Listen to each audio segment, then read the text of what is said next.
Hello Booktube, I'm Scott. I'm Nelle. We are Gunpowder, Fiction and Plot. This is a topic du jour video where we discuss the current bookish topic. So Claudia at Spinster's Library posted a really interesting video. So she was talking about analytics and the way that analytics are shown to creators. Can we do like a screenshot of the little panel that we see every time we post a video? Yeah, we can. And then just today I saw Charlotte at Coney Reads, who was a guest star in Claudia's video. And what really struck me is that, and Claudia was very good at mentioning this in her video, is that she is a relatively large booktube channel, or medium large, or however you want to define it. She's much bigger than us. And even Charlotte is much bigger than us, and Charlotte started after us and is now 3 times our size, right? And I thought there are booktubers out there a lot smaller than us as well, but we've had what I would say, analytics-wise, has been our worst week since we started booktube. I think seeing the stats, you often see the stats and the analytics from YouTube channels in the context of talking about monetization and that sort of thing. And so the numbers that you're looking at, if you're a smaller channel, are making no sense in the context of what you're seeing over your own channel. Yeah, I think it's nice to be able to compare some of the real numbers to the real numbers of channels your size. So yeah, and I mean, like, we are watched by smaller channels, but most of those channels are actually only half our size, so that there's not actually a lot of difference. Where when Claudia talks about she only got 260 subs in the last 28 days, I'm like, geez, that'd be nice. And I get that that's a small percentage for her, but so in the last week, and this is our worst week, in the last week we have lost 10 subs and gained 1. So we have a grand total of down 9 subs from a week ago. yeah, Right? That wasn't sudden. It's not. we haven't offended a bunch of people, which is actually unusual for us. Jeez. Yeah, it's not YouTube deleting bogus accounts, because it's been happened slowly and gradually, right? It's just some sort of attrition, and we have not had sign-ups to account for that attrition. And I can remember somebody complaining about losing subs and saying, don't stress, in a week's time you'll have it back. Like, it's alright. And then now I'm like, well, I've just listened to my own advice, and in a week's time I'm down 9. And how does that affect? Well, first of all, hopefully everybody who is watching this, who is a creator, has had a better week than that. Yeah. Right? Let's hope that that is. But also, if you've had a week that is comparable or worse, then know that you're not the only one it happens to. And I know this is really weird. Try not to take it so personally, because I think I said this to Scott earlier this week. I think we think of what we've gained when it comes to booktube, and we think about friends. We think about like actual relationships we have with human beings. And then we look at these numbers and it sort of feels like you're losing friends. But you're not. The people you talk to are not the ones who are leaving you. When I think about in the last week, while we've lost these 9 people, in the last week we have had 2 Zoom conversations. We've talked to people in Scotland, America, England, Japan. We've had Voxer messages from all over the world. We've had Instagram messages. And then on the comments, you know. Yeah, like we've got beautiful relationships going on, which for me is why I do this. And I have to be honest, I do not look at the analytics anywhere near as much as Scott does. I'll look at the analytics multiple times a day, sometimes multiple times an hour. It's like if I'm not doing anything, I just open the analytics and I refresh. I understand this behaviour. I have a similar behaviour, but it's linked to our business and not to our YouTube. So I roll my eyes at him, but I do exactly the same thing about a different subject. Yeah. So, I mean, the thing is, it's related to our business, which is our livelihood and makes us money and enables us to make booktube videos. Sure. And this is our hobby. But weirdly, and this is the thing that is so weird, if we gained 100 subscribers overnight. Well, that would be wonderful, but it actually will not make a lick of difference to our life. We're not monetized. When we do get monetized, we're going to either donate the money to charity or fund our book buying habits. Like, you know, like... It's not going to fund our book buying habits. We're really not looking to make big money, and I think I said to you when we started this, if this makes us enough money to pay for buying books, then that's as much money as I want out of it, you know? And when I see how much money other booktubers make, and nobody started a booktube channel to make money, please, like, I really think that... Yeah, it's not going to work. It's not going to work, yeah. But, having said all that, it makes a huge difference to my happiness. It does impact your mood significantly, which then impacts my mood. So I'm not actually sure what my independent... Because you're always the first to notice. Yeah. I'm not actually sure how much of my emotional response to it is responding to you being emotional about it, or my own emotional response. If that makes sense. And like, I'll get really obsessive about it. Like, our Friday Reads video this week didn't do as well as our Friday Reads video the week before. Is that because I tried something a little bit weird with our thumbnail? Is that because I called it Friday Reads instead of Friday Reads and tried to make a terrible pun? It's totally your Friday pun. But booktube, YouTube makes him exhausting. So the thing that I think is nefarious about this is booktube is intentionally creating dopamine addiction feedback loop with the way it's set up its analytics, just like every social media platform does. But it's doing that to drive its content creators to create more content. So this is the same as McDonald's putting Crack sugar in in the bun, or yeah. Coke putting, yeah. This is, so, you know, Coca-Cola was banned from putting cocaine in Coca-Cola earlier, but it still puts caffeine in it, which is an addictive substance, and then it markets it to children. Yeah. Like, we still have that going on. This is the same, but it's on a much more convoluted... Yeah, because it's your own body supplying the dopamine. And it is the company with the most money in the world to do research into this sort of ridiculous bullshit stuff. And do we think that they've done the research, or this is just a coincidence? We'll let the viewers decide. Yeah, so we sound like a conspiracy theory, but it's totally fact. Yeah, I wouldn't like to try saying that and prove Obama has announced UFOs. Yeah, I am saying that YouTube really enjoys the fact that a lot of its content creators are free. So many small creators are unmonetized, and they're producing product for YouTube. I don't care, we did this as a hobby. But it definitely has a drive in the algorithm and in the way the analytics are presented that we would have better numbers if we consistently posted 3 videos a week. That's how YouTube works. And we haven't been. And that is one of the reasons that we've had such a horrible week. We know this. And are we going to respond by consistently posting 3 videos a week?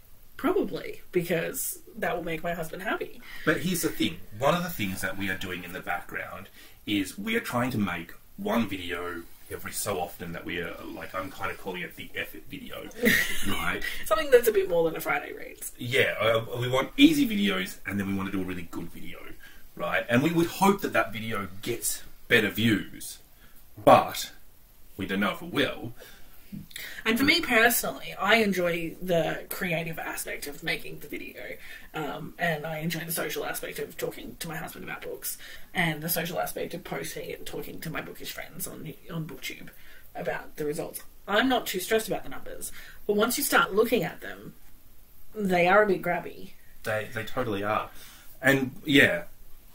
And I would hate for you to make one of your effort videos, or us to make one of our effort videos, and to be disappointed by the numbers and have that enjoyment taken away by the numbers. When actually, I've kind of enjoyed planning this video, and I will enjoy polishing it and making it. I don't know if enjoy is the right word. I'll get satisfaction out of doing that rather than enjoy it. And that's all great, and I know that there'll be 20 people that we talk to all the time that will watch that video. Yeah. From beginning to end. And if they don't, then I'll send them a link. But I think that the thing that this does is, well, it pressures us to keep making videos, and I don't have the time to make videos all the time, and I want to make better videos. I think for me that's the real outcome, is this content driver that they've created. It doesn't have a quality algorithm. It doesn't it doesn't seem to understand that if we did 2 videos a week instead of 3, then the likelihood is they're going to be more considered and better content. If we felt that we could just make videos without a schedule and just output only the things that we think are perfect and worth sharing, I mean, we'd probably still do Friday reads and have a chatty video every week because we enjoy that conversation with our friends. But the other content that we make might look very different. Yeah, and it would be nice to not feel pressure, not feel bad when our other content is not performing so well. I also think it would be interesting to see YouTube try and reward experimentation, like reward people who are trying new things, because it's the new things that become the viral things, or the big videos are never a repetition of the same old formula. They're someone trying something new and striking, comedy genius or whatever, their niche is. But YouTube doesn't actually reward the behaviour that generates that. Do you know what I mean? Yeah. Look, and some of the other things that's weird about YouTube. So we have a video that we filmed really early on going absolutely nuts after a year. It's our review of Margaret Atwood's The Testaments. 12 months after, it got 20 views, and it was a really poorly watched no one video. watched it. And it's now got, in the last 24 hours, or 48 hours rather, it's got 26 views, and it's just continuing to just get those views quite quickly, and by the end of the year, it's going to be one of our best performing videos, right? But it didn't perform well when it was first released. I think that's the other thing. YouTube really focuses on the first, the first month after you release a video, and the statistics of that first month of new content. Whereas if you are trying to gather views or trying to make money on YouTube, then what you actually want to create is content that gets viewed a lot over a long time, not... Nobody is watching a TBR, a rap, a Friday reads the next week, the next month. Yeah, it has a time limit, and I posted my rap video quite late one month, and it did terribly in comparison to what rap videos normally do. Yeah, because it wasn't in time. Why do you want to watch my March rap in May when you could watch my April rap? That's it. When in actual fact, I'm just reviewing books. The content is relatively similar. Yeah, but this sort of timeliness plays into how watched it is. So, whereas a discussion about a book like Pride and Prejudice, something that's relatively classic, is going to get views slower to begin with, which YouTube will give you lots of negative feedback for. By saying it's not performing as well as your other videos. But over time, that is going to be a video that makes you more money. Yeah, and it's a tactic that I see some booktubers do, and I think it's actually a really wonderful tactic, is that they basically only produce book reviews of what they read, and they build a library of reviews, which would actually, I think, over time make for a really strong channel with great analytics. But in that feedback section that you first see when you log in... Well, if you're only doing book review videos... then all your comparisons would actually be awesome. Yeah, but if you do a random tag video, which will go nuts until it doesn't... So maybe that's the answer. We can only do super experimental, crazy videos, and no more Friday reads. Yeah, is YouTube actually telling, nah, you get a post once every 2 months, it's going to be awesome, and that's it. I mean, maybe. Is that what it's telling us? Because I feel like that's not what it's aiming at. I definitely think that's not what it's aiming at. But, and I don't think that our behaviour is ever solely driven by, well, certainly our personal behaviour, but I don't think anyone's behaviour is ever solely driven by their response to the analytics. But it does have an impact on your mental health, I guess, to a certain extent. But it does impact your decision making, I think. Yeah.